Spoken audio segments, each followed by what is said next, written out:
Well, leaders from the Ministry of Science and Technology answered questions today about China's focus on innovation. Minister Wang Gang said the country is transitioning from following the world's trends to setting them.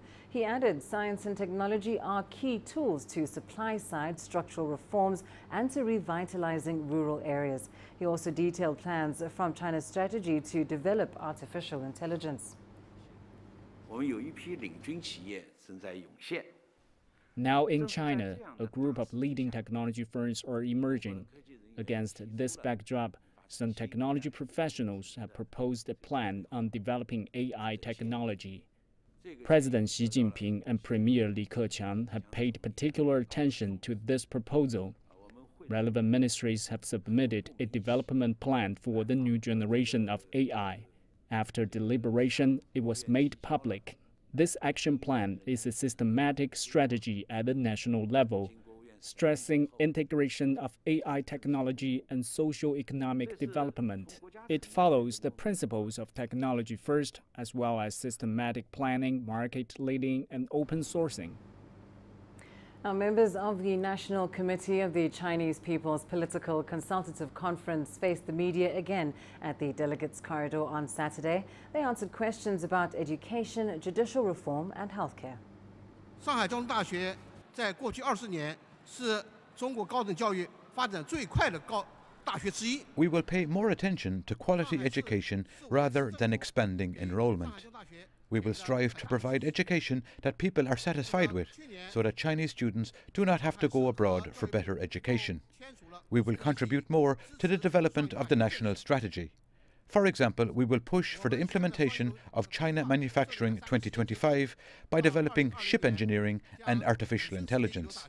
司法体制改革的重要环节之一就是有效改善律师的职业环境。 An important part of judicial reform should be improving the lawyers' work environment. Since the 18th National Congress of the CPC, reforms have made progress in cross-regional case filing, consulting files on the internet, and building various platforms for information disclosure. A credit disciplinary mechanism has also been established to improve the implementation of court judgments. Judicial reforms have injected new energy and confidence into the law profession. 实际上，医患之间 应该并不是一个纯粹的一个供需关系。 The doctor-patient relationship is not just about supply and demand. The doctor-patient relationship is defined by trust and help. When patients seek medical treatment, they place their trust on the doctors, and doctors must be fully devoted. But the human body is very complicated, and doctors cannot cure all diseases. The doctor could have tried his best, but may be unable to meet a patient's expectations. People should rationally look at the process. Well, our very own Jane Kyo is following events at the two sessions for us and now joins us live with the latest from Beijing. Jane, just talk us through the highlights from today's sessions.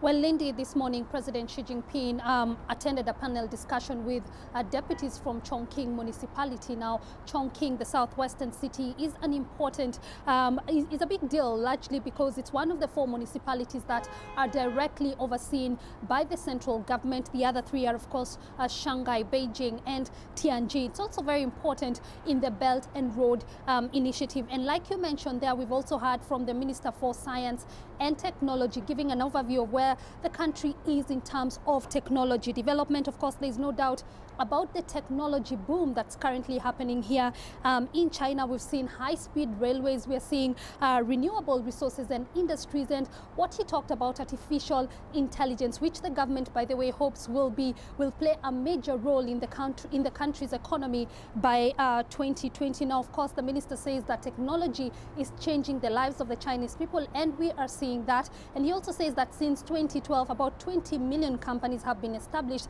and just last year alone, Lindy, about 2 million jobs were created in this sector.